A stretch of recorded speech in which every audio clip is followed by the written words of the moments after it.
extraño y me deja a veces los archivos en la mitad, entonces no... Yo le puedo ayudar a grabar, profe, de hecho ya empecé. Ah, perfecto. Estos Ya alumnos mejor son no decimos proactivos, nada. estos cabros nos llevan la Muchas delantera. gracias, ya. Sí, pues de todas maneras. Yo igual puse aquí por si acaso la grabación. A Yo veces soy antiguo, voy a no me poner el resulta. celular.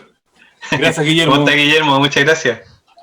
¿De qué, profe? Los voy a ubicar. Este va a ser el primer año en que voy a ubicarlos solamente por sus caras, porque generalmente soy el primero en conocerlos en el laboratorio y me aprendo sus nombres. Ahora me produce una sensación rara no poder verlos o asociar sus caras con sus nombres. Bueno, vamos a empezar a compartir pantalla. Entonces, ahí... Ya, así que aquí, dedo para arriba, dedo para abajo. Vamos a mostrarla como presentación.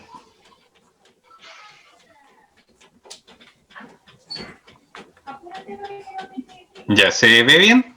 Sí, se ve bien. Ya,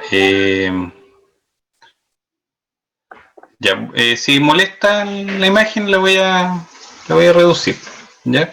¿O prefieren que la reduzca o no? Porque se ve bien o se ve No, sí medio se ve bien, cortado. profe. Sí. A menos la grabación se está viendo bien también. Ya. Sí se ve bien, profe. Ya, ok. Bueno, ya me voy a dejar un ratito mientras me funcione bien el computador, para que no sea tan fome la clase, si no van, igual esa voz en off al final terminan durmiendo, así que, bueno, la gracia igual como han hecho las clases con la profe, yo no he podido estar mucho en las clases porque me ha tocado hacer clases con otras carreras igual, así que aquí vuelvo de nuevo a hacerle clase aquí a mi carrera regalona. Ya yo tengo igual muy bien puesta la camiseta aquí, así que espero que nos encontremos en varias otras clases más. Bueno, lo que vamos a tratar hoy día va a ser sobre las coccidosis intestinales y vamos a referirnos primero a que las coccidosis son infecciones producidas por varias especies de protozoos apicomplexos. Ese es el gran grupo que pertenecen a estos coccidios. Los coccidios son una parte solamente de ese gran grupo de protozoos y que van a afectar al intestino del humano y en ocasiones también pueden afectar otros tejidos y órganos. De hecho, vamos a encontrar que hay otros coccidios y también vale decir otros apicomplexas que salen del grupo de los coccidios, como el caso de Cryptosporidium, que también pueden estar presentes en otros tejidos. ¿Ya? De hecho, uno de los parásitos tal vez no más conocido, pero que seguramente a más de alguno le va a sonar, que es el que produce la malaria, ¿cierto? Plasmodium, también pertenece a este grupo de apicomplexas. Entonces también son parásitos que se encuentran no solamente en el intestino, sino que en otros órganos. Pero por el momento solamente nos vamos a referir a las coccidiosis que afectan al intestino. Y casi se ha tomado como podríamos decir, como un sinónimo el término coccidiosis referido a los apicomplexas que afectan principalmente al intestino. Si ustedes tienen alguna pregunta, no duden en interrumpirme. Y de hecho, yo prefiero que me hablen ya a través del directamente, porque el WhatsApp no lo alcanzo a ver acá, ¿ya? Así que yo no sé, Claudio, ahí si tú me podrías ayudar, si es que hay alguna pregunta de WhatsApp. Ya, yo te ayudo con el chat. Ya, pero ojalá, o sea, en WhatsApp, en el chat. Estoy ya medio rayado. En el mensaje texto. En el mensaje de texto, claro.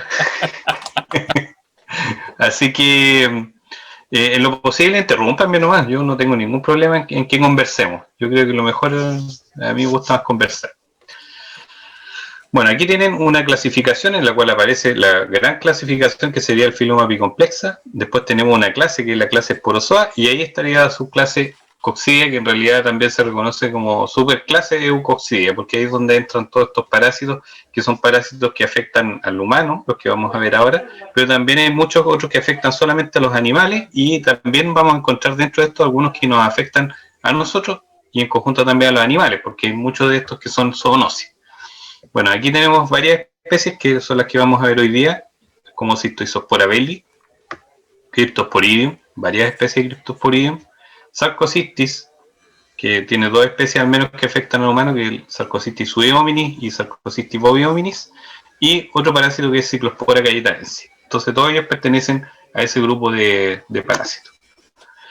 Vamos a ver que los coccidios son protozoos relativamente inmóviles. Ellos no, a diferencia, como uno dice, los protozoos se clasifican por su estructura mecanismo de locomoción. Sin embargo, ellos no tienen mecanismo de locomoción y se les denomina apicomplexa porque vamos a ver ahí que tienen una zona dentro de su celularidad en la cual tienen algunos organelos que sirven para principalmente penetrar dentro de las células porque la mayor parte de ellos son parásitos obligados intracelulares. Ya entonces se reproducen dentro de las células y se alimentan dentro de las células. Y también los efectos patógenos que van a generar son efectos patógenos dentro de la célula que podrían llegar incluso a producir la destrucción de muchas de estas células. Y ahí es donde está un poquito el efecto patógeno de estos parásitos. Entonces ellos no se mueven mucho, pero su nombre está dado principalmente por ese tipo de organelos, que lo vamos a ver ahí en un monito. Tienen diversos estados evolutivos. Vamos a ver que no es tan sencillo aquí como cuando mencionamos al resto de los protozoos, que uno ve que es fácil porque los protozoos, ¿cierto?, tienen una etapa en la cual están como trofozoitos, que ahí se mueven, ¿cierto?, se reproducen, se alimentan y producen los efectos patógenos, y tienen una etapa que es el quiste, que es la etapa de resistencia, ¿ya? La estructura de resistencia que les ayuda como una verdadera cápsula en el espacio, ¿cierto?, a poder resistir las condiciones medioambientales hasta que llegan a un hospedador. Entonces, esas dos formas evolutivas son muy comunes en los protozoos en general, pero aquí vamos a encontrar más formas que son intermedias. Entonces, aquí se nos pierde un poquito ese esquema del trofozoito y el quiste. Ya hay algunas otras cosas más entre medio y vamos a ver que los trofozoitos no son muy comparables con los trofozoitos de otros protozoos. Ellos tienen además de eso una reproducción compleja en la cual tienen una forma asexuada que es lo que denominamos esquizogonia o fisión múltiple, ¿cierto?, que es una división, pero no es que se dividen de forma binaria, o sea, no se producen dos células, sino que se producen un montón de células. Antiguamente se llamaba, a veces era bastante didáctico, se le llamaba también fragmentación, en realidad no una fragmentación como tal, pero se entiende por qué en el fondo una célula madre se divide en muchas otras células hijas, ¿ya? Y también hay una forma sexuada que ocurre después de la fase sexual y que la vamos a ver que se denomina endodiogenia. Y la fase sexuada, que es la gametogonia, que es muy parecida al cuento, ¿cierto?, del espermatozoide y del ovocito. O sea, vale decir, hay una célula femenina que es de mayor tamaño y una de menor tamaño. La mayor tamaño es la femenina y la de menor tamaño es la masculina, que son muchas, por eso es muy parecido a los espermatozoides con el ovocito.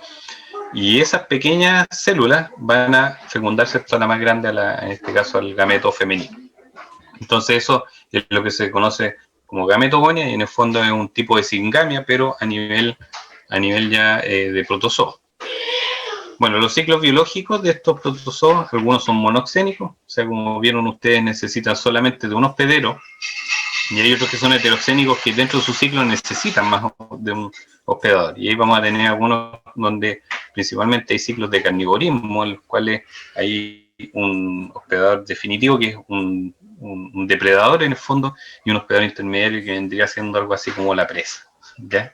Entonces nosotros los humanos, aunque muchos de nosotros a lo mejor podamos ser vegetarianos, sin embargo igual se han establecido de forma ecológica algunas relaciones donde nosotros somos, entre comillas, depredadores de algunos animales, y por eso se establecen algunos como los sarcocistis que pasan de un hospedador intermediario, como el caso del cerdo o el vacuno, al humano, y en el humano ya completan su ciclo. Los coccidios, algunos tienen una terapia que podríamos decir que es muy fácil, porque se pueden perfectamente tratar con sulfa, pero hay otros que la terapia es muy difícil porque no se conoce, como el caso de la malaria, ¿cierto?, que tiende a tornarse muy difícil la terapia, o desconocida, como el caso del Cryptosporidium, donde se aplican algunos antibióticos, pero no se conoce realmente si esos tienen un efecto destructivo sobre ellos, ¿ya? Entonces, aquí van a encontrar algunos protozoos que son complicados en cuanto a su tratamiento.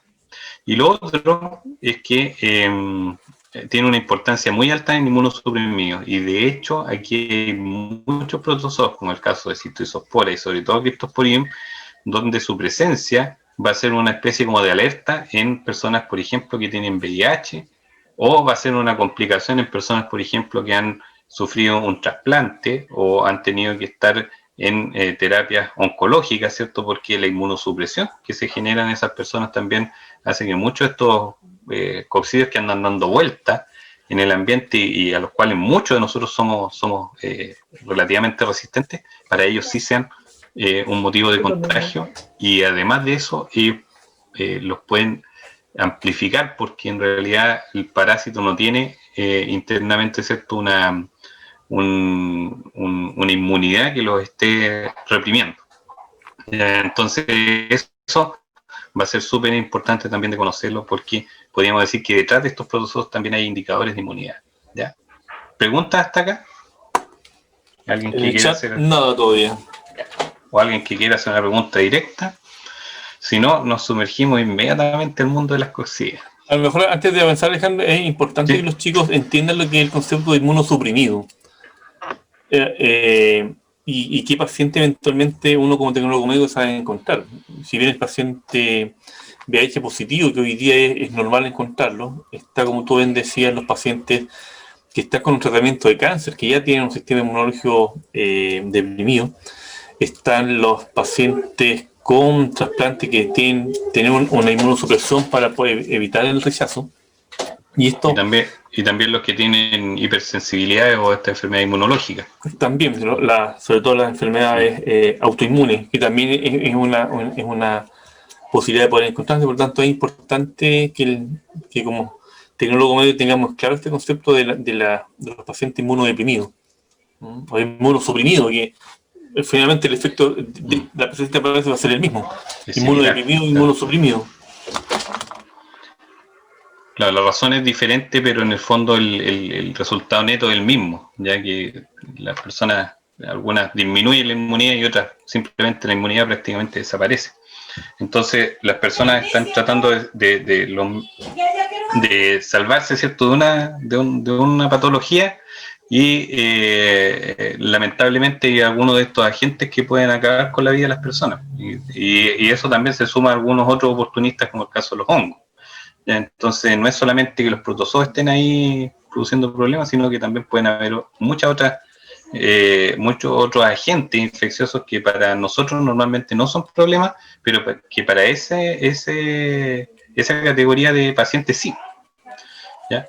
Bueno, vamos a ver aquí un poquito sobre los coccidios. Los coccidios podríamos decir que tienen dos grandes formas, a pesar de que entre medio vamos a ver que hay muchas otras, pero en términos bien generales podemos encontrar una que es el esporozoito, que sería una etapa relativamente parecida al trofozoito, y vamos a ver que en él están los mecanismos celulares y los organelos que están implicados en las primeras divisiones, ¿cierto? Y en cómo ellos también penetran muchas veces las células. Pero este esporozoito se caracteriza principalmente porque tiene, ¿cierto?, estos organelos, como las róptrias, por ejemplo, el conoides, los micronemas, que tienen enzimas incluso y algunos péptidos que les ayudan a reconocer y a poder digregar en alguna ocasión la membrana celular y poder transportarse en el interior de la célula. Esto es lo que se denomina como complejo apical. ¿Ya? Apical significa algo así como lo que está en la punta, porque si se dan cuenta, casi todos los coccidios tienen una forma relativamente puntiaguda, ¿ya? Algunos de ellos toman una forma parecida a un plátano, otros a una pepa, ya si uno los ve en el microscopio, pero en realidad, ¿cierto?, la estructura tiene aquí como una especie de punta, y eso es lo que se denomina el ápice, ahí es donde está el aparato apical. Si se dan cuenta, tienen otros organelos, tienen una gran mitocondria, tienen núcleos, tienen retículo endoplámico rugoso, todo el resto de aparato de Golgi, ¿cierto?, todo el resto de organelos, ¿cierto?, que podemos encontrar en los protozoos o en una célula eucarionte.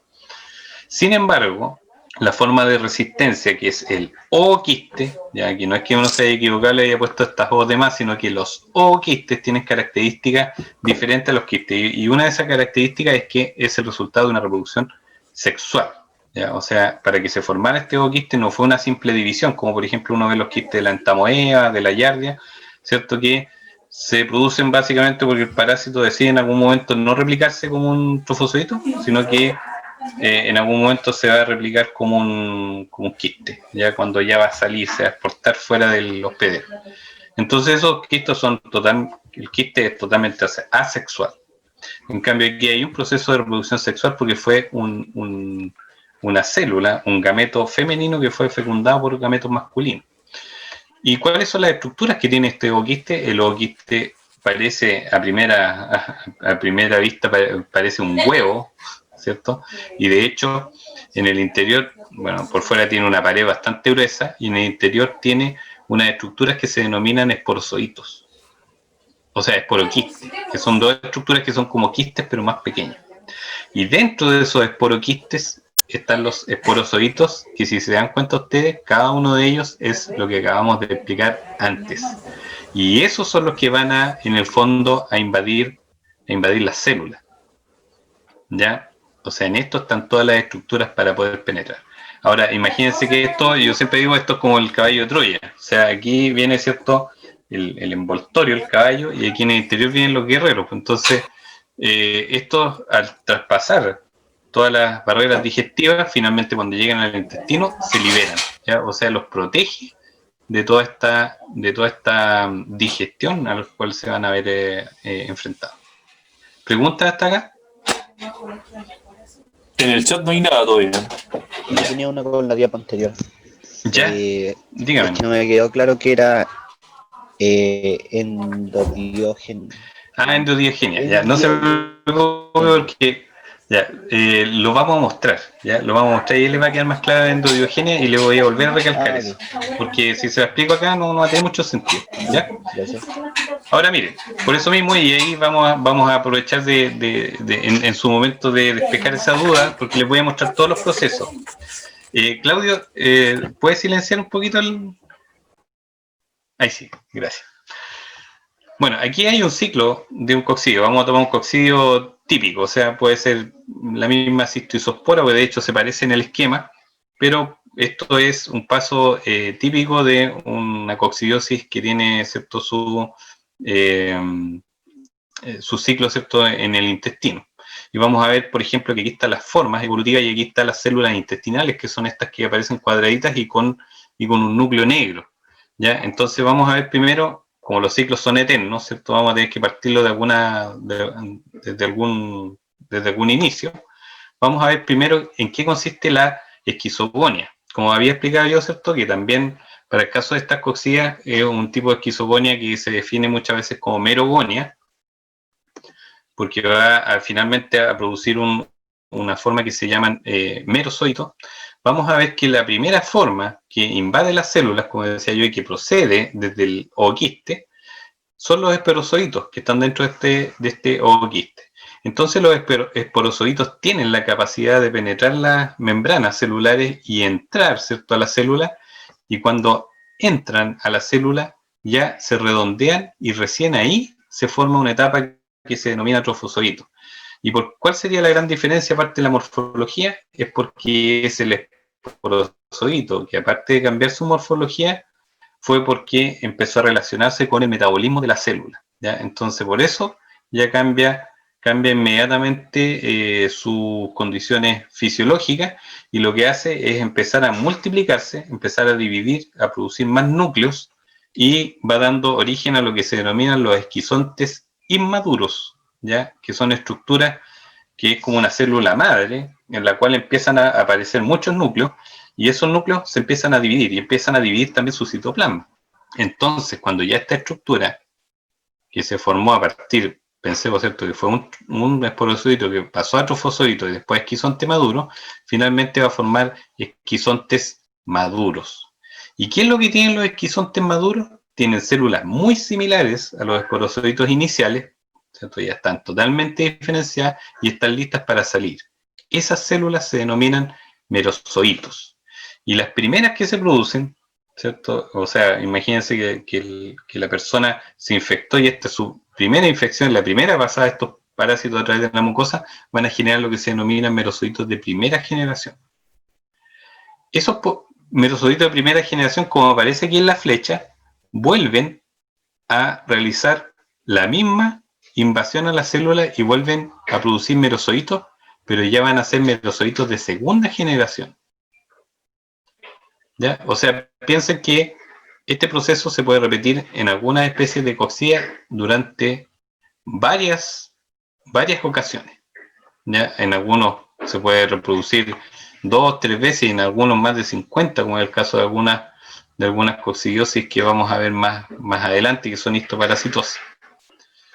Entonces, cuando ya por lo menos han pasado una segunda vez por la mucosa y han hecho este mismo proceso, se producen los merozoitos de segunda generación y a partir de eso ya pueden pasar a lo que es la fase de gametogonia, ya que la gametogonia, ¿cierto?, sería la fase sexual.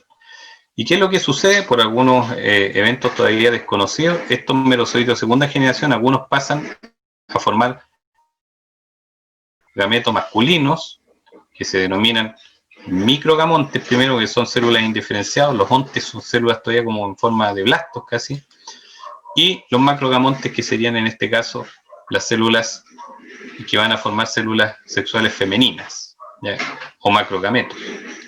Entonces ya, cuando se diferencian bien, este microgamonte va a formar microgametos, ¿ya? Y el macrogamonte va a formar un macrogameto.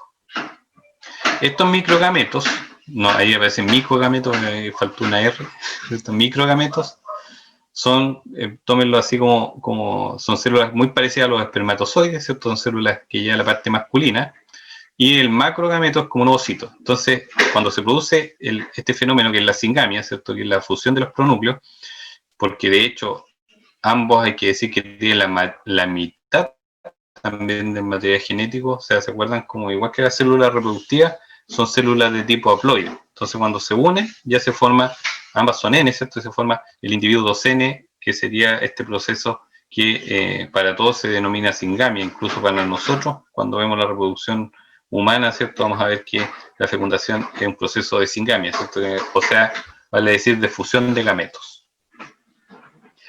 Entonces, cuando ya está unido, ¿cierto?, está fecundado este macrogameto, empieza a diferenciarse primero como un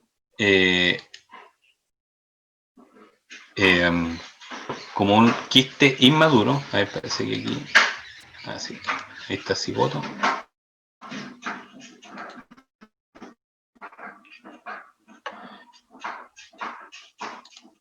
Y en el medio externo, vamos a tomar aquí un coccidio que, por eso digo yo que esto es muy parecido a lo que ocurre con Cystospora. Pensemos que, por ejemplo, para el caso ese, hay un ooquiste que es emitido, porque este finalmente sale de la célula, ¿cierto?, sale a través de el intestino, a través de las deposiciones, y ese ooquiste va a ser un ooquiste inmaduro, ¿ya? Ese ooquiste inmaduro, incluso a veces dentro del mismo intestino, va a aparecer como un ooquiste inmaduro con 2 esporoblastos, ¿ya?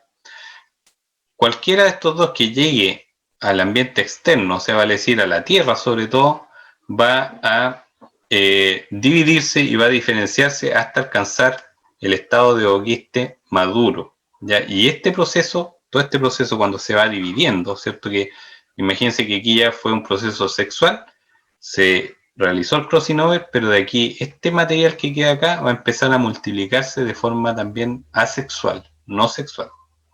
Y eso es lo que se denomina endodiogenia, que es como una división, pero internamente dentro de esa estructura que es el ooquiste.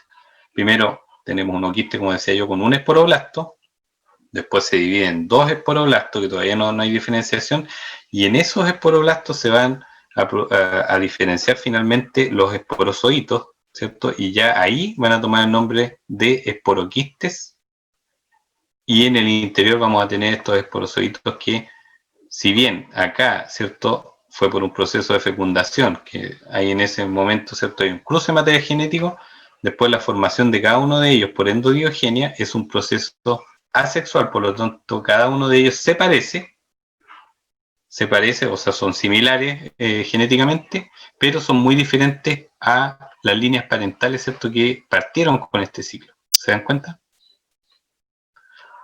Y evidentemente cuando tenemos este esporoquiste ya maduro, este va a tener la capacidad ya infectante, va a poder infectar a los hospederos.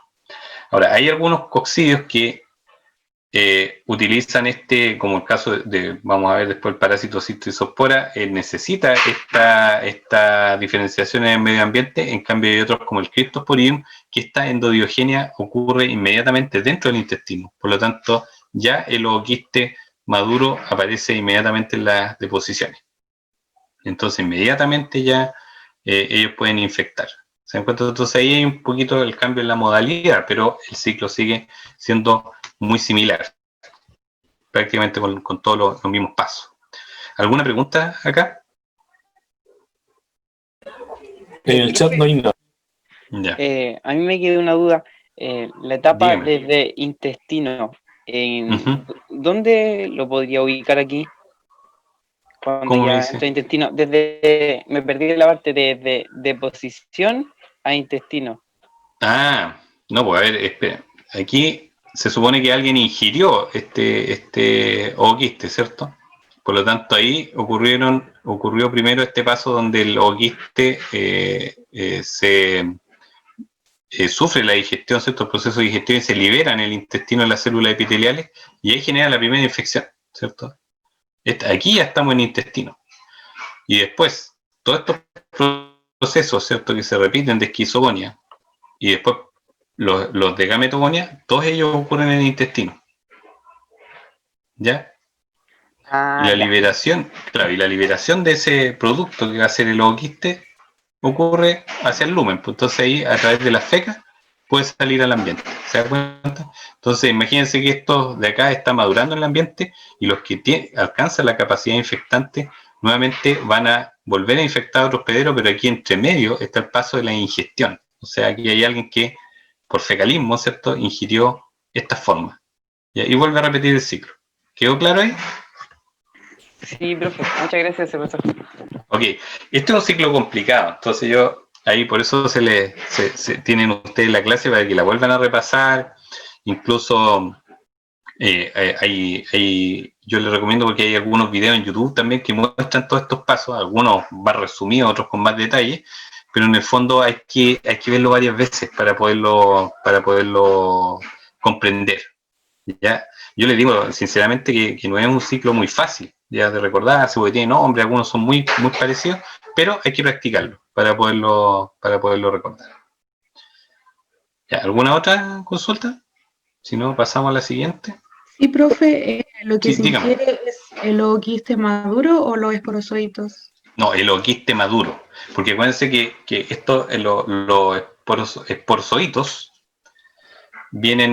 están protegidos dentro del ooquiste, y el ooquiste tiene, por decirlo así, como un doble empaquetamiento. O sea, viene la pared del ooquiste, y después en el interior vienen como otros subpaquetes adentro, los esporoquistes, y adentro vienen los esporozoitos. Entonces todo eso tiene que ser ingerido, pasa a través de la digestión, es atacada esta pared del ooquiste, se digrega, los esporoquistes, ¿cierto?, finalmente llegan al intestino, ya se terminan de degradar, y los esporocitos ahí recién van a ir escapando, porque ahí es donde están las condiciones que ellos necesitan para no perecer, ya, porque si no estuvieran en cualquier ambiente se mueren.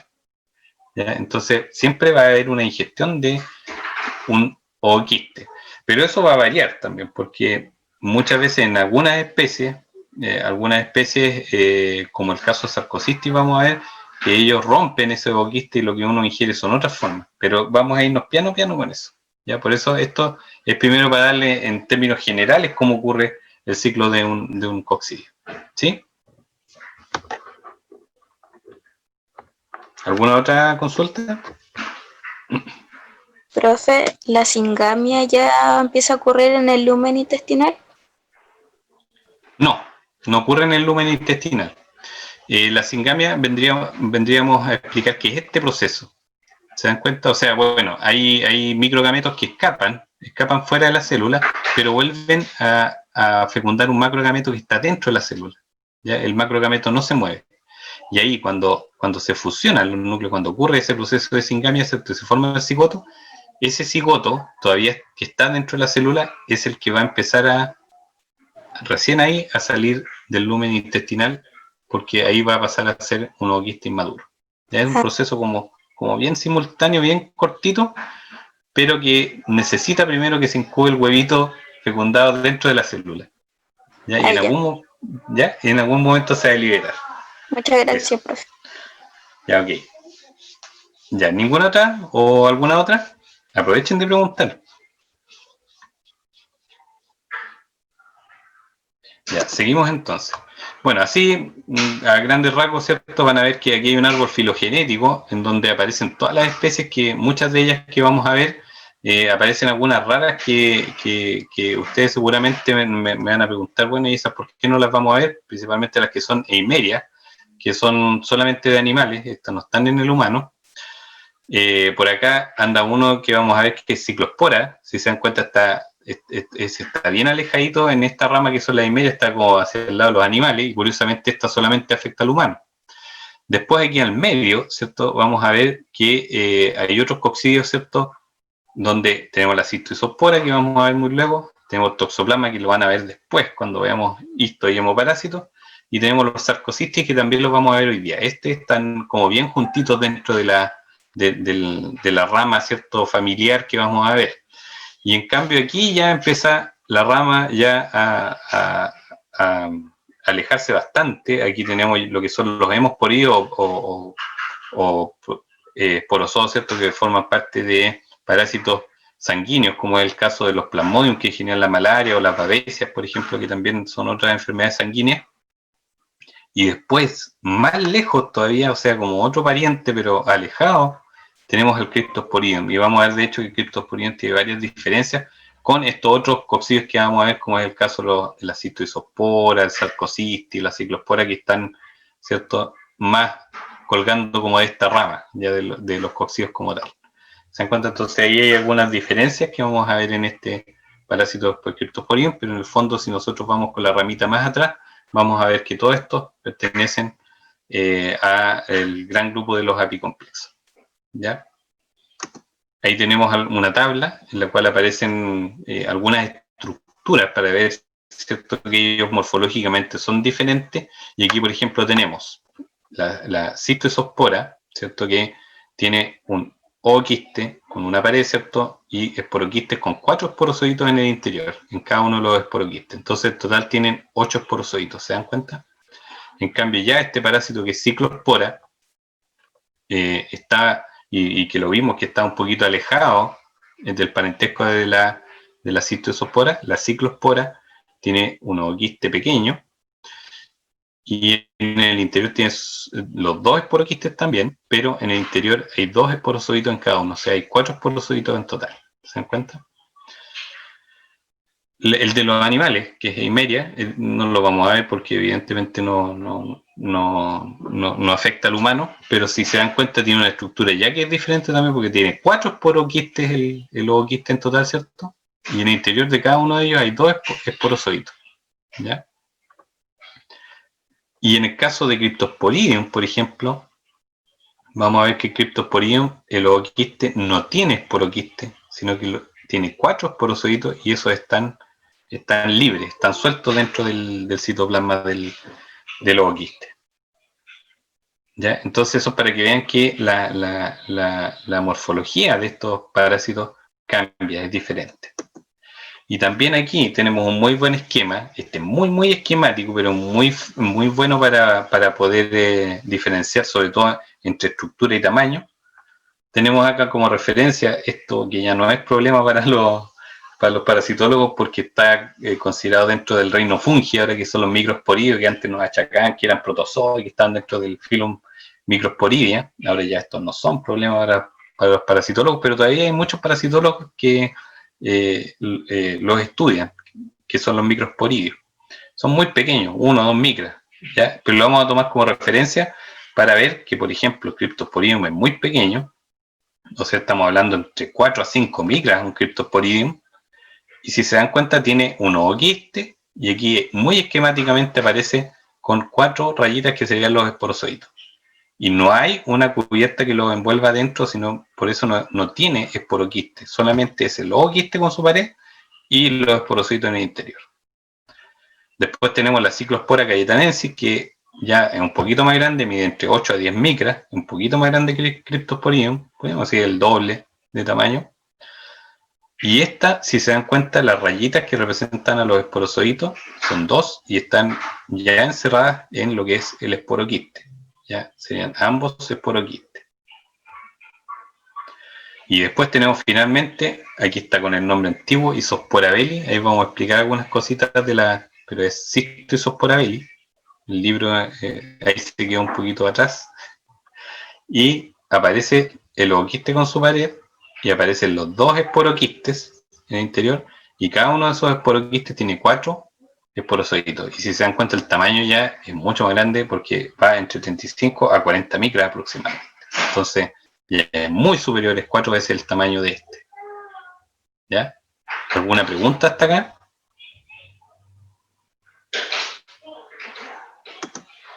Vamos a ver entonces en qué consiste cada uno de estos parásitos. ¿Ya? Entonces después ahí van a recordar y van a poder ver nuevamente las comparaciones de tamaño, estos esquemas que ayudan bastante a comprender esto.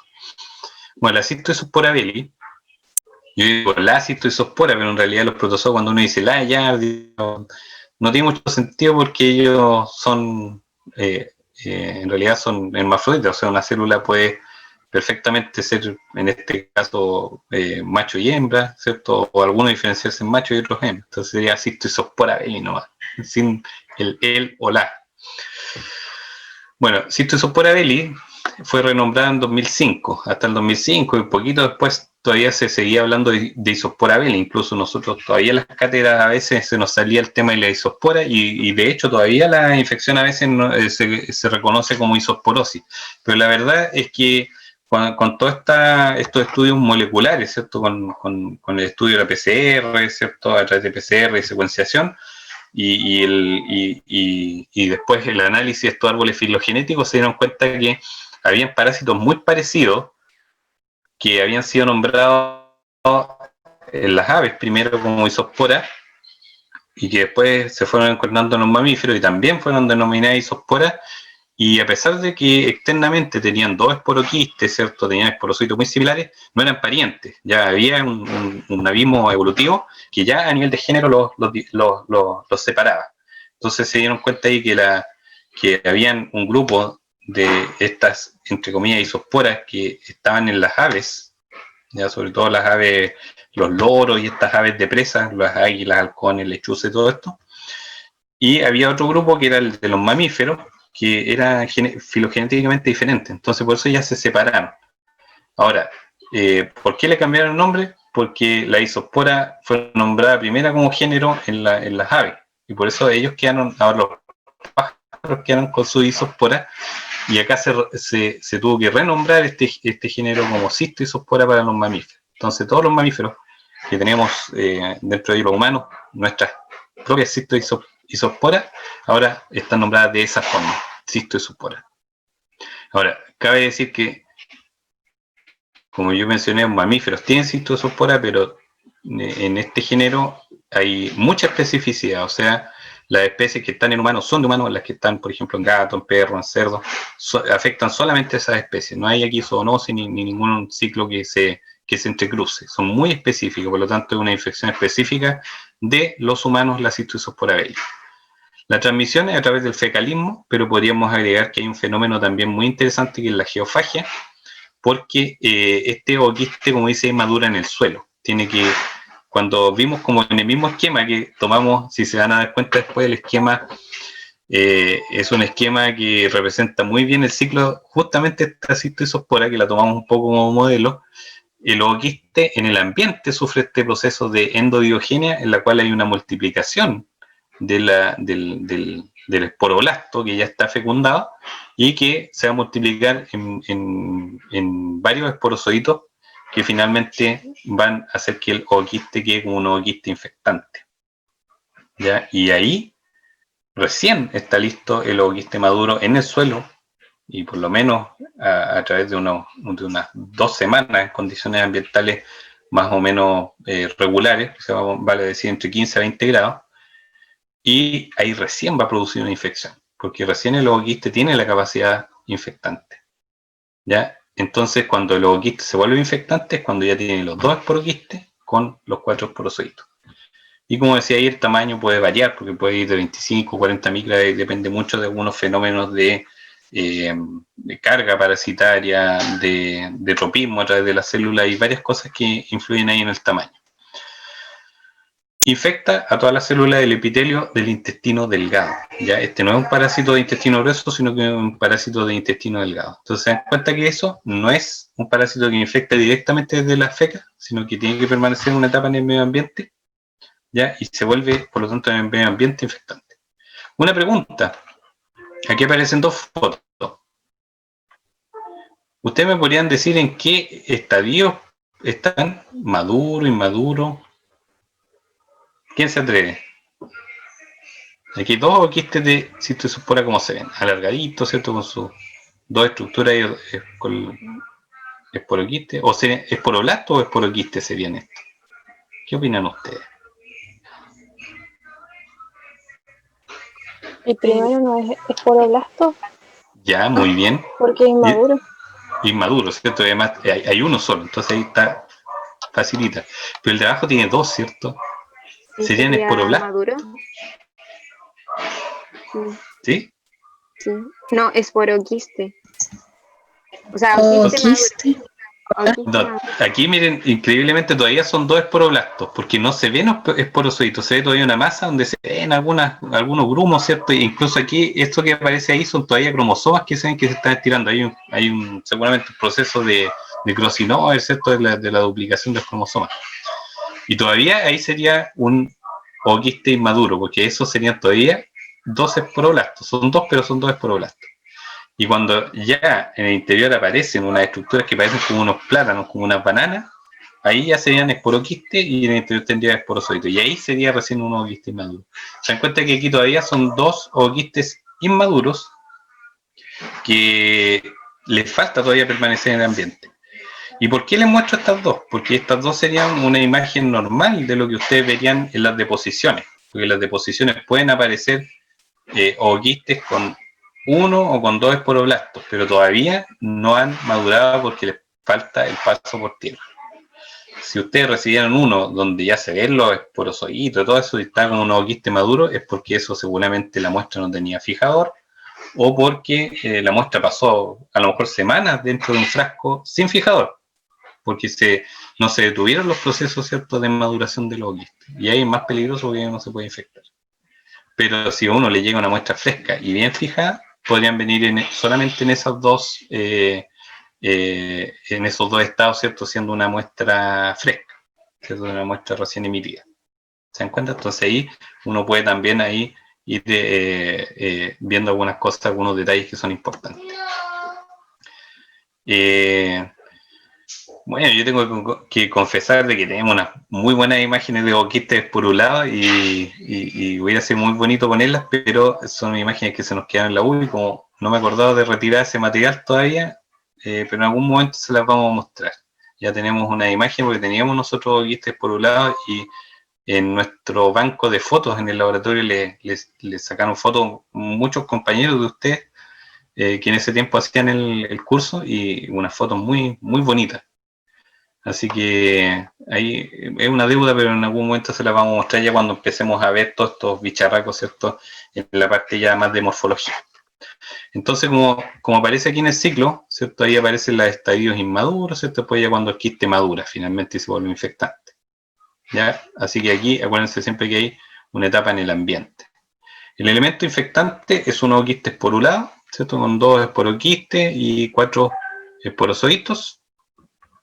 Y el periodo prepatente va de 7 a 10 días, ¿ya? O sea, vale decir de que yo ingiero un oquiste esporulado hasta cuando aparecen los primeros elementos de diseminación, van a haber entre 7 a 10 días, o sea, una semana, 10 días. El mecanismo de infección, como decíamos, es fecalismo, porque hay una contaminación fecal, pero hay que hacer salvedad que hay un paso primero ambiental, no es un fecalismo directo, como veíamos en la Yardia, en Tamoeba, incluso en el Blastocystis, ¿cierto?, que son protozoos que inmediatamente son infectantes, entonces ya con las deposiciones recién emitidas son infectantes. La vía de infección es oral, el reservorio solamente los humanos para eso y los afectados también. El ciclo, por lo tanto, es monoxénico, muy monoxénico, y el hábitat es el intestino delgado porque ahí se desarrolla el parásito, y aquí sí, a diferencia de otros protozoos, uno puede decir que el hábitat... ¿Por qué? ¿Por qué creen ustedes? ¿Qué se puede decir con más propiedad aquí que con la yardia, con la entamoeba?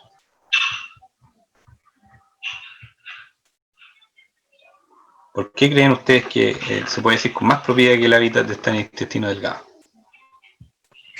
Porque se multiplican de forma sexual.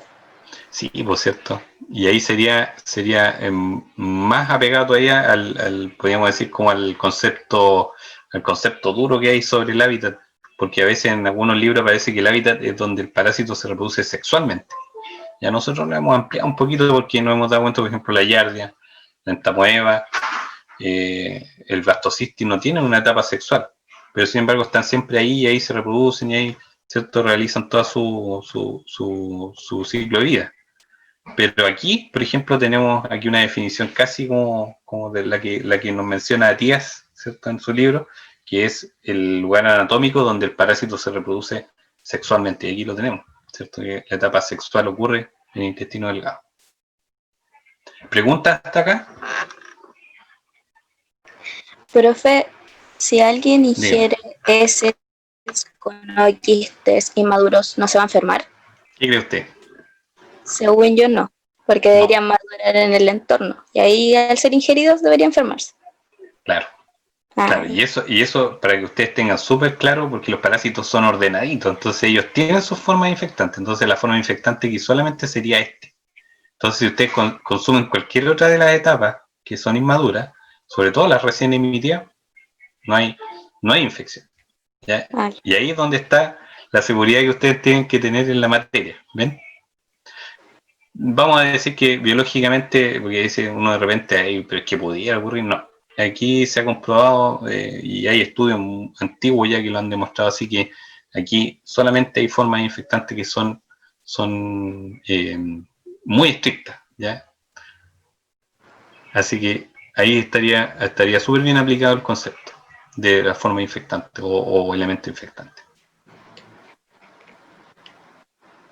Bueno, ahí el ciclo no lo voy a entrar a explicar todo nuevamente, pero uno puede ver, ¿cierto?, que, a ver, aquí es bien abreviado, pero se dan cuenta que aquí hay un ooquiste que sería el ooquiste infectante, ¿cierto?, que está con todas las estructuras, ¿cierto?, que es ingerido en algún momento y cuando ya llega al intestino se liberan estos esporocitos que están en el interior, lo mismo que hemos visto, ¿cierto?, en el ciclo, por eso lo voy a decir sumamente rápido, y penetran y se desarrollan en el citoplasma de los enterocitos, ¿cierto?, células del epitelio intestinal.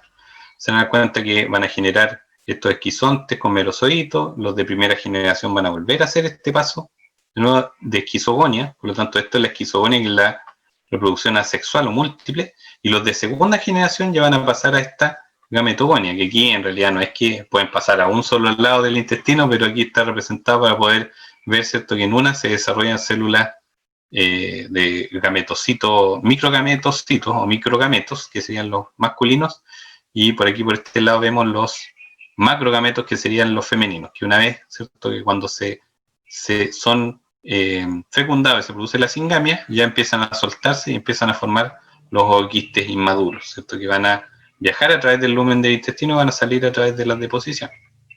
Y esto que ocurre acá afuera, esto ocurre en el ambiente, ¿cierto?, que ya termina de madurar y se vuelve un ooquiste infectante. Y así sigue, ¿cierto?, el ciclo eternamente, ya infectando evidentemente a otros hospedadores.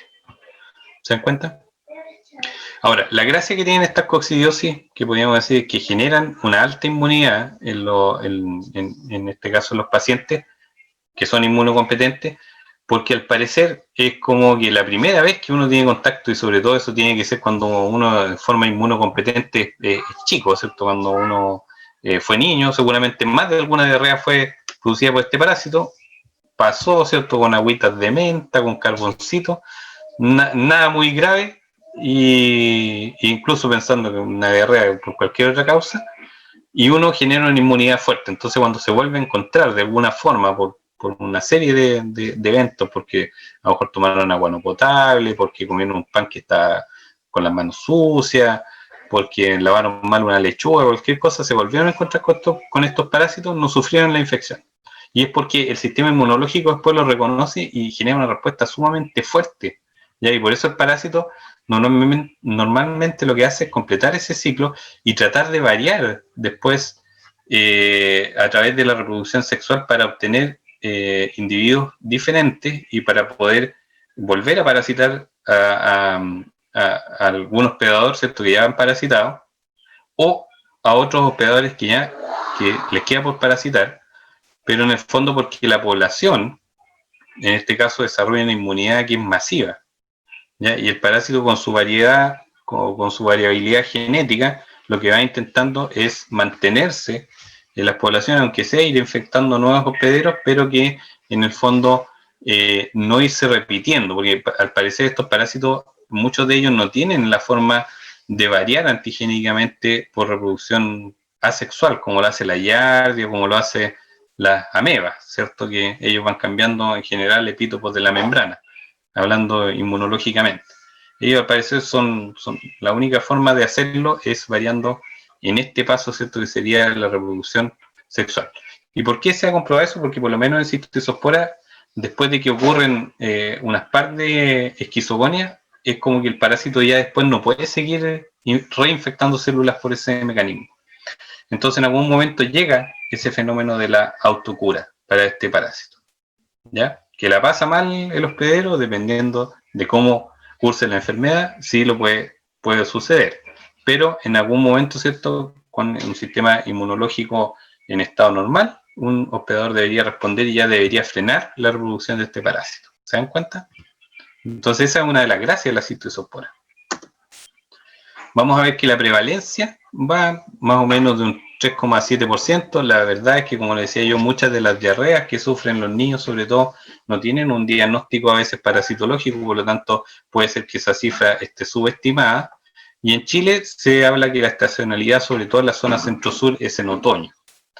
Ahora, en los pacientes VIH, ¿cierto?, o los que están ya derechamente con el síndrome de inmunodeficiencia, causa frecuentemente diarrea, ya de 20 a un 30%, y eso significa que hay Cystisospora dando vuelta en el ambiente y que falta solamente, entre comillas, alguien susceptible, ¿cierto?, para en algún momento hacer la infección. De hecho, yo me comentaba una vez una tecnóloga del JJ Aguirre en Santiago que ellos tenían un paciente que era VIH positivo y casi siempre en los exámenes coprológicos aparecía Cystisospora. O sea, era un paciente que cuando ellos decían que querían muestra de referencia era cosa de tomarle una muestra y aparecía, porque normalmente tampoco él no seguía los protocolos de tratamiento y parece que la profilaxis estaba más o menos mala. Entonces era afectado nuevamente, cosa que en un paciente inmunocompetente es muy difícil verlo. O sea, cuando ustedes analizan población infantil, como de ellos vienen todavía inmunológicamente inocentes, puede que encuentren Cystisospora, pero ya en población adulta es muy difícil, a menos que hayan, ¿cierto?, estos cuadros de inmunosupresión, y muy raramente así bajones de inmunidad que podríamos decir que son transitorios, ¿ya? Y los quistes son muy viables en el ambiente varios meses, y yo diría bajo las condiciones que tenemos ambientales acá en el sur, pueden durar más de un año. Bueno, la patogenia está relacionada con el parásito, en general con el número de parásitos y a veces la virulencia. Hay algunas variaciones de las cepas y sobre todo porque estas, como se están reproduciendo sexualmente, a veces cambian, muchas veces hay algunas mutaciones que a las tantas pueden expresarse en unas formas un poquito más virulentas. Influye la inmunidad del huésped, como hemos dicho, y eso depende mucho si son niños, si son personas inmunosuprimidas o personas con inmunodeficiencia. El daño en general va a producirse una inflamación del epitelio del intestino delgado y probablemente a veces por un tema de extensión el intestino grueso, pero no básicamente porque el parásito está ahí, ya, sino que es podríamos decir, por una reacción de contigüidad, o sea, no, de continuidad, ¿ya? O sea, el intestino delgado está con problemas y el grueso también empieza a manifestar algunas disfunciones. Hay destrucción celular, que en casos muy raros podría llegar a presentar melena, que sería sangre digerida, muy raro verlo, pero en la mayor parte de los casos hay aumento en las secreciones de moco, y eso sí se podría observar en algunas deposiciones. Eosinofilia, ese es el signo característico y que la diferencia de otras enfermedades por protozoo, incluso de otras enfermedades por coccidia. ¿Ya? Por alguna razón, la reproducción, seguramente, y la profundidad con que daña la célula activa algunos mecanismos a base de algunas citoquinas, ¿cierto?, que hace que finalmente haya un reclutamiento de eosinófilos, y eso incluso puede verse, después les voy a mostrar algunas cosas con algunos elementos de los eosinófilos que pueden aparecer incluso en las deposiciones porque transgreden ciertos lúmenes intestinales. Son manifiesta eosinofilia de forma local y además de forma sistémica. Puede ser moderada, puede ser alta y depende mucho del tenor de la infección y de la reacción del hospedero. Y en el caso de las personas con inmunosupresión o VIH-Sida, hay un aumento proporcional, ¿cierto?, con los casos, digamos. Mientras más población inmunosuprimida, más alta la prevalencia. ¿Preguntas hasta acá? Bueno, como decía yo, no lo voy a explicar muy en grosso modo porque en el inmunocompetente básicamente son diarreas. O sea, lo que interesa un poquito, ¿cierto?, que la diarrea, si es más larga, puede generar pérdida de peso, por ejemplo. Si los síndromes digestivos diarreicos son de aparición brusca, evolución crónica, incluso muchas veces ahí, y esto lo diferencia de otras enfermedades protozoarias, por ejemplo, la giardia es raro que produzca este síndrome febril, sobre todo en la fase aguda. Ya después cuando hay un problema con las bacterias y todo eso, de forma secundaria sí, pero esta aparece en un principio con febrícula, o sea, con un aumento de la temperatura que es un poquito mayor a la normal, pero se mantiene casi siempre durante el cuadro. Ahora, todos los cuadros de estos son típicos cuadros de gastroenteritis, las disposiciones son pastosas, a veces son lientéricas. ¿Se acuerdan lo que era lientéricas? ¿Era la de comida? Resto de comida, ¿cierto? Ahí aparecen cosas, ¿cierto?, que uno cuando está haciendo los coprológicos ahí ve cosas que no se digieren, no vamos a entrar en detalle, pero esas son las diarreas lientéricas, ¿cierto? Hay un problema en la absorción, ya pasa todo de largo.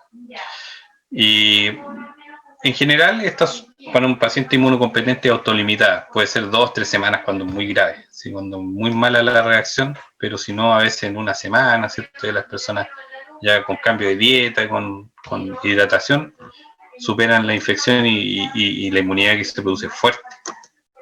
En cambio, el inmunocomprometido suele ser causa de una diarrea crónica y si no es tratada, no es autolimitada. O sea, si ustedes no le ponen antibiótico, esto no va a remitir. ¿Por qué digo antibiótico? Porque se tratan, a diferencia de otros parásitos, no es un antiparasitario, sino que son antibióticos, generalmente se usan sulfur. Y las recidivas son frecuentes, o sea, vale decir que vuelven a presentar infección, es muy frecuente. Todos los síntomas descritos en inmunocompetentes se dan en los inmunocomprometidos, pero la cistoisosporiasis puede llegar a ser extraintestinal. ¿Por qué? Porque a veces estos parásitos, sobre todo las formas esquizogónicas, transgreden la mucosa intestinal y podríamos decir de cierta forma como que se transmiten o caen al sistema linfático, e incluso en pacientes de estos exámenes post-mortem se han podido aislar formas esquizogónicas de estos parásitos, sobre todo en ganglios, linfonodos mesentéricos, mediastínicos, incluso, ¿cierto?, la cavidad pleural y el tracto biliar incluso. Entonces hay una sobreinfección y el parásito está desatado dentro del sistema, no hay prácticamente nada que lo pueda frenar. Y las formas quísticas y esquizogónicas extraintestinales forman además granulomas. ¿Por qué? Porque como reclutan muchos sinófilos, también se congregan ciertas otras células como los macrófagos y algunos linfocitos, y ahí se generan esas asociaciones que son asociaciones crónicas en forma de granulomas, ¿cierto? Y reacciones granulomatosas también, que serían, ¿cierto?, ya más diseminadas. ¿Preguntas hasta acá?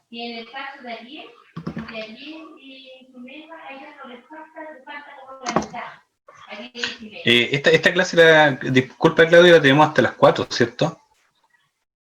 Sí, Alejandro, hasta las 4. Ya, para no pasarme, Yo la aviso, no se preocupe. Ya, perfecto. La voz en off la avisa. Ya, 5 minutos. Ya, es que harta materia esto, así que vamos a tratar de pasarlo todo. Bueno, a ver las manifestaciones clínicas, ahí aparecen igual. Paciente normal, inmunosuprimido, y no voy a volver a replicarlo, pero es como una ayuda a memoria que ahí va a servir para que lo puedan analizar.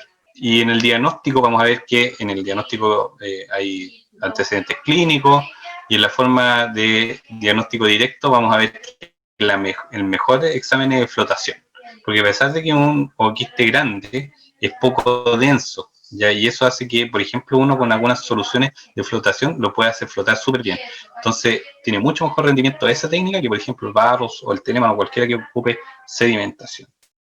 ¿Ya? Entonces, ¿qué van a ver ustedes ahí? Ooquistes. Ahí aparecen ooquistes con un esporoblasto, a veces con 2 esporoblastos aparecen, ¿cierto? Que eso es lo normal. Y además se pueden ver cristales de Charcot-Leyden que corresponden, ¿cierto?, al cristal interno que tienen los eosinófilos y que finalmente, ¿cierto?, cuando ocurre el catabolismo de esos eosinófilos que se enfrentan a estos parásitos, ellos degranulan, se rompen y liberan estos cristales. Y estos se pueden ver en las deposiciones sobre todo. Ahora, en los exámenes complementarios como el hemograma, esa eosinofilia también uno la ve patente porque a veces se encuentran más de 400 eosinófilos por milímetro. Entonces vamos a ver que puede haber una eosinofilia moderada, pero también puede haber un síndrome de hipereosinofilia, o sea, una eosinofilia muy elevada. Ya, para que les quede claro, porque es una pregunta clásica cuando uno empieza a preguntar cuáles son los parásitos que producen eosinofilia dentro de los protozoos. Este es uno de los protozoos que desencadena ese mecanismo. ¿Ya? Tratamiento inmunoprofilaxis, yo le había comentado que era a través de sulfa, ¿cierto? Que es un tratamiento común. Y bueno, evidentemente que todo lo que implica el manejo de la diarrea, hidratación, nutrición blanda, ¿cierto? Y la profilaxis, principalmente evitar el riesgo de reinfección a través de la higiene personal, el lavado de las verduras y todo eso, todo lo que procede en el ambiente que tenga suelo o agua puede ser riesgoso. Y habíamos ya, ¿cierto? Y seguramente con la profe ya han comentado, ¿cierto?, el tema de las aguas, ¿cierto? Las aguas, sobre todo, si no son aguas potables, deberían ser aguas que hay que hervirlas para poder destruir estas formas que están dando vuelta en el ambiente, que son los quistes. Ahora tenemos el otro parásito, que es Cryptosporidium. El Cryptosporidium parvum es una infección protozoaria que afecta el intestino de varios vertebrados, no solamente del humano, sino que de otros mamíferos, de las aves incluso, y algunas especies como Cryptosporidium que aparecen ahí, porque siempre uno habla de CPP, porque hay hominis, hay canis, felis, depende de los animales, y el parvum, la verdad que afecta a todas las especies. Entonces, ¿nosotros podemos estar afectados por el hominis? Sí. Hay otro que es el muris, y que es de los ratones, y el felis, que es de los gatos, que también nos afecta, pero el parvum es compartido por casi todos los animales. Y aquí si pudiéramos ver cuál es el animal, yo diría clave, son sobre todo los vacunos. Ya los vacunos, cuando hay grandes explotaciones de vacunos, hay establos y se vierten esos purines, ¿cierto? Esos son los desechos. Se ha comprobado que la población está muy expuesta a alguna especie de Cryptosporidium como Cryptosporidium parvum. ¿Ya? Pero en realidad yo hablaría más derechamente de Cryptosporidium SPP, son varias especies de las que podemos encontrar. Y aquí aparece, ¿cierto?, en un examen, que esto prácticamente hay que ser muy experto para poderlo identificar, porque son muy pequeños, o sea, estamos hablando de 4 o 5 micras, y la verdad que aquí está el examen típico que se hace con Zinn-Nielsen, que entre algunas de las tinciones que uno puede hacer, y en las cuales se ven ya de color rojo los ooquistes. Entonces ya uno ya los puede ver porque ahí están indicando cierto rojito que, oiga, aquí estoy. ¿Ya? Así que ahí uno los puede identificar, que rara vez uno hace exámenes por colorimetría, pero aquí, ¿cierto?, aplicamos esa técnica para poderlos distinguir y después poderlos identificar bien. Ahora, el Cryptosporidium, ahí aparecen varias especies, como yo les mencionaba, el homini está en el humano, pero por ejemplo el parvum está presente en muchas especies, entre ellas ganado y también el humano. Y después está el felis, que dice gato, pero que también está en el humano, el muris también, que está de roedores, pero también puede afectar al humano, así que vamos a tomar como que los Cryptosporidium SP, siempre que estén presentes, van a ser una causa de cuidado, ¿ya? El ooquiste es un ooquiste esférico, 4 micras aproximadamente, no es tan alargadito como el de la Cistoisospora, es muy redondito y no tiene esporoquiste, solamente tiene los esporozoitos en el interior. Ya el mecanismo de infección es el fecalismo, y aquí sí que es el fecalismo como tal, porque de hecho como realiza el proceso de maduración, la endodiogenia en el intestino, los ooquistes que aparecen ya en las deposiciones son infectantes. Y ahí vamos a señalar algunas otras diferencias, porque hay ooquistes que son de pared delgada y de pared gruesa. Los de pared gruesa son más resistentes en el ambiente y se transmiten a través del ambiente. Pero los ooquistes de pared delgada se pueden romper dentro de la misma mucosa y volver a generar una autoinfección, que se denominan generalmente autoinfecciones endógenas. O sea, el mismo parásito produce una infección en la mucosa intestinal y vuelve a replicarse y vuelve a repetir el ciclo, pero ya con otra carga antigénica. Entonces eso para las personas que son inmunosuprimidas es muy difícil de controlar. El ciclo, a pesar de que nosotros dijimos que habían animales, es monoxénico porque necesita de un solo hospedero para poder transmitirse. O sea, si hay solamente humanos, se transmite directamente en humanos. Si hay vacas, se transmite solamente en las vacas y de ahí puede pasar a uno u otro hospedero. Ahí aparece la infección, vía de infección oral, ¿cierto? Y el reservorio es el humano y otros animales. Así que vamos a tener ahí que sí podría considerarse una zoonosis. ¿Preguntas hasta acá? Bueno, ahí aparece el ciclo. Y si se dan cuenta ustedes la diferencia, bueno, ahí aparecen primero las etapas esquizogónicas, ¿cierto? Después las etapas gametogónicas, y esta diferencia de citoesosporas no se desarrolla tan intracelularmente, y es una diferencia, sino que se desarrolla en una forma periapical, o sea, cerca del ápice de los enterocitos, ahí es donde, bajo la membrana, normalmente encontramos las formas de reproducción del Cryptosporidium, sobre todo la forma esquizogónica. Y después el resto del proceso es muy similar, ¿cierto?, con la liberación del ooquiste, pero este ooquiste rápidamente empieza su proceso de endodiogenia y, por lo tanto, cuando ya sale la deposición está inmediatamente infectante. Y esa es una gran diferencia con cistoisospora. Entonces, por eso la capacidad también infectante que tiene más amplia aún que cistoisospora. Y puede generar autoinfecciones en una persona, evidentemente. Si hay problemas con la inmunidad, más todavía, y además estos ooquistes, como yo le decía, pueden ser de pared gruesa y sobrevivir muy bien a las condiciones ambientales y transmitirse a otros hospederos, y hay otros que son de pared delgada que no resisten muy bien en el ambiente, pero sí que se rompen en el interior y vuelven a liberar esporocitos que ya sexualmente son diferentes a estos que iniciaron el ciclo, por lo tanto pueden volver a generar una autoinfección. ¿Preguntas hasta acá? Hay algunas fotos del álbum familiar, aparecen ahí una microfotografía de Cryptosporidium, tienen ellos un organelo de alimentación, incluso que se les denomina así, que se une a las células. Acá tenemos Cryptosporidium sin teñir, acá tenemos una biopsia donde aparecen los Cryptosporidium en la pared, ¿cierto?, del intestino, y la verdad que este parásito puede, como dice ahí, afectar prácticamente todo el intestino y en casos de inmunosupresión puede incluso reproducirse en el esófago, en la tráquea, en los bronquios y en el pulmón. Entonces es un parásito bien complicado. Ya en el tracto biliar, producir también problemas en el conducto pancreático. Entonces puede producir muchos problemas cuando la inmunidad, sobre todo, falla. ¿Ya? Normalmente las personas inmunocompetentes, la reproducción solamente se puede ver con mayor o menor grado en el intestino delgado, sobre todo, y a veces en el intestino grueso. Pero en las personas inmunocomprometidas, ahí la cosa cambia y se puede transmitir a otros epitelios. Y acá aparece la famosa tinción de Sid-Nielsen, que a veces también se hace una tinción que es la tinción de Kinjum. La diferencia es que una lleva calor y la otra no. Una necesita menos tiempo de exposición y la otra mayor tiempo de exposición. Pero la gracia es aquí poder observar a los Cryptosporidium cuando están todavía, ¿cierto?, teñidos, ¿ya? Así que ahí se pueden observar y se pueden ya en el microscopio detectar, si, oh, mira, ahí hay una pintita roja, vamos a ver qué es lo que es. Uno le aumenta, ¿cierto?, los objetivos y finalmente uno puede ya identificarlos bien y identificar algunas estructuras como los esporocitos que están internamente.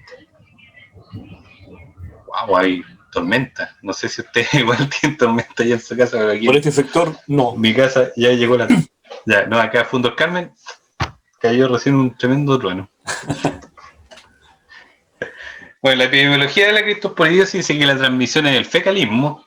Sobre todo el agua es uno de los elementos más fáciles de diseminación, y ahí de ahí se disemina al suelo, alimentos, verduras y una serie de cosas.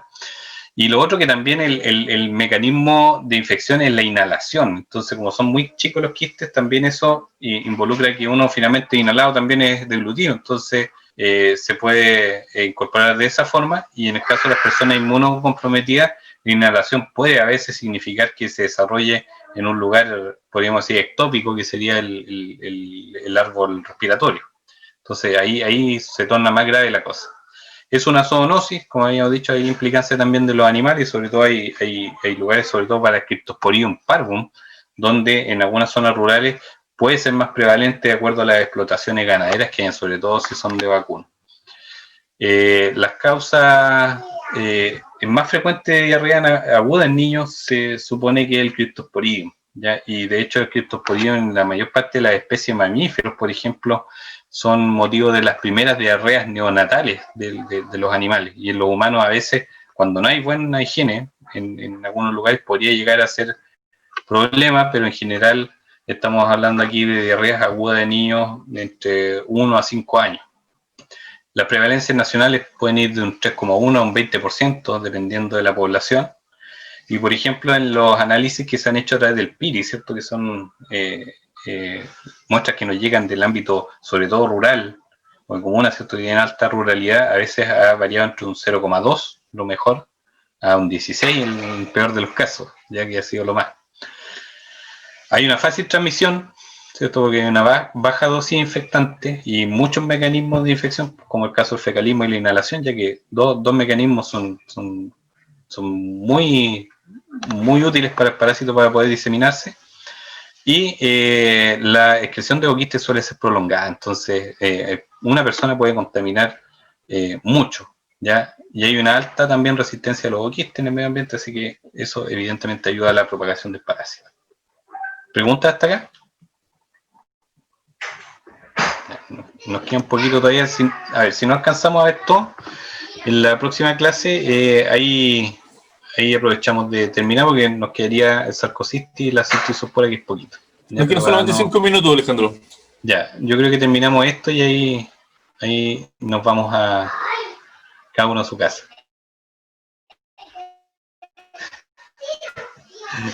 Para protegernos de la tormenta. Bueno, la patogénesis en general destruye las vellosidades y los fenómenos de inflamación, ¿cierto? Que es a veces un poco inespecífico. Como había dicho, solamente cistizospora es la que desata eosinofilia, por lo tanto el resto de los coccidios no van a presentar ese fenómeno. Los epitelios afectados, como yo decía, puede ser desde el esófago hasta el recto, cualquiera del tubo digestivo, incluido, como decía yo, sobre todo en inmunocomprometidos, vesícula biliar, conducto pancreático y el árbol respiratorio. Sintomatología en pacientes inmunocompetentes, en general producen síndrome diarreico autolimitado. Muchas de las diarreas seguramente que hemos tenido en algún momento, y sobre todo cuando niños, pueden haber sido causadas por Cryptosporidium. Pueden causar anorexia, náusea, vómito, fiebre, diarrea profusa, entre 7 a 21 días, en los casos más agresivos, dolor abdominal, baja de peso, pero normalmente con los cuidados de dieta, hidratación y todo eso, se sale adelante, ¿ya? Y se presenta con mayor frecuencia en menores de 2 años, ya, si bien como hay un tramo que entre los 1 y entre el 1 año, ¿cierto? Y 5 años se ve la mayor cantidad de prevalencias altas en forma clínica. Hasta los 2 años son como las más severas. Y en el paciente inmunocomprometido, acá hay un síndrome diarreico crónico, persistente y entérico de mala absorción, y aparte de eso no tiene tratamiento específico el Cryptosporidium, entonces es muy difícil llegar a controlarlo en uno de estos pacientes, ¿ya? Hay algunos fármacos que se han señalado que funcionan, a lo mejor no porque atacan al parásito, sino que porque modulan la respuesta frente al parásito, pero básicamente no hay un tratamiento específico como el caso de la cistizospora. Los linfocitos CD4, ¿cierto? Con menos de 180 por milímetro cúbico hace que esta infección sea crónica. Entonces, la situación es grave en estos pacientes, hay pérdida de más de 10 litros de agua al día, Imagínense, 6 a 25 evacuaciones diarias, o sea, 1 a 17 litros aproximadamente de líquido. Y aparte hay una mala absorción de líquido, entonces muchas de estas personas necesitan, incluso por años, y esta es una de las causas primarias de muerte en pacientes con SIDA, ¿ya? Es una de las causas, y sobre todo cuando hay mucha contaminación ambiental. ¿Existe compromiso de otro lado? Sí, y también se asocia con citomegalovirus y con Pneumocystis jirovecii, que antiguamente se creía que era un parásito, pero es un hongo y que es oportunista sobre todo en el tracto respiratorio de estos pacientes. El diagnóstico se puede hacer tinciones con Sinilsen, auramina, la tinción de Kinjun, que es una variación del Sinilsen, por PCR también, porque detectamos el ADN del parásito, algunos targets que hay, sobre todo en algunas zonas del ADN ribosomal. También la inmunofluorescencia indirecta, uno puede, a través de microscopía, ¿cierto?, poder aislar los ooquistes, así como aparece en la figura ahí, que aparecen ooquistes cripto y de Yardia, ahí se ve la diferencia de tamaño. Y el ELISA por coproantígenos, que sería un examen directo porque estamos detectando algunos componentes, ¿cierto?, de antigénicos del parásito. También de forma indirecta tenemos ELISA, pero aquí hay detección por anticuerpos monoclonales que deben ser muy específicos para detectar la infección en el humano y que no se detecten infecciones cruzadas con otros parásitos o por otras causas. Y la biopsia intestinal, que a veces ve lesiones, pero también muchas veces la biopsia intestinal también puede ser parte de un examen directo porque uno a veces puede observar ooquistes ahí in situ. ¿Ya? ¿Preguntas? Bueno, y como les decía, yo nos interesa mucho porque los tratamientos no son específicos, sino que más que nada son un poco paliativos para el parásito. Así que si tienen alguna pregunta, lo vamos a dejar hasta acá porque nos quedan 2 parásitos que los vemos rapidito, pero en la próxima clase, para no afectar acá el tiempo del otro colega, que viene después con la sala. Profesor, yo tenía una pregunta, pero era más que Dígame. nada así como para dejarla al final y más que nada aclarativa de guía. En el caso del Cryptosporidium sp, ¿Ya? el tema de lo monoxénico, que dijo que funcionaba en varios animales, ¿eso se debe a que tienen, o sea, desarrollo reproductivo en todos esos animales por individual? O... Claro, porque ahí, como te digo yo, no es que en el ciclo, cuando son heteroxénicos, es porque en un ciclo necesitan ya dos especies. Si no están esas 2 especies, uno que funcione como no se puede intermediario, propagar. ¿Ah? Uno tiene que funcionar como intermediario. Como intermediario, justamente. En cambio aquí, a pesar de que afecta a varias especies, solamente requiere de una de esas especies para reproducirse. O sea, si hay humanos, al parvum le sirve el humano. Si hay vacas, le sirven las vacas. Entonces va afectando a distintos, pero en realidad necesita un solo hospedero. Lo que pasa es que el parásito tiene la capacidad de poder invadir a otros hospederos, ¿ya? Pero no es que necesite más de un hospedero en el ciclo. Y ahí, porque los heteroxénicos, como bien dices tú, necesitan un intermediario. O sea que siempre en el ciclo tiene que haber otro hospedador ahí para poder cumplir parte del ciclo del parásito. En cambio aquí el parásito en un solo hospedero puede completar todo su ciclo. O sea que en este cualquiera le sirve como hospedador definitivo. Exactamente. Ya. ¿Ya? Ya, pues entonces, si no hay, no sé si habrá otra pregunta, si no, nos veríamos hasta la próxima.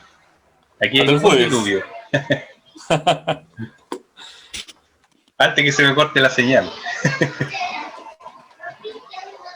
Ya, nos veríamos el jueves ya iniciaríamos la parte de nematodos, así que vamos a ver un pequeño cachito de esta clase que nos faltó y empezaríamos ya a hablar de gusanos, que ahí me gustan más los gusanos. Así que espero que les haya gustado la clase y que le hayan sacado provecho. Así que cualquier cosa, si no se te viene a preguntar ahora o cuando estén estudiando, me hacen las consultas igual. Y bueno, también tienen el correo, así que cualquier cosa ahí estamos en contacto. Sí, así que Gracias, profe, que esté bien. Que estén bien igual ustedes, ¿eh? Saludos a todos. A todos. Chicos, que estén muy bien, chicos. Chao. Chao, Claudio. Chao, Alejandro, nos vemos. Nos vemos, que estén bien. Escuchamos. Gracias, chao. Chao, chao.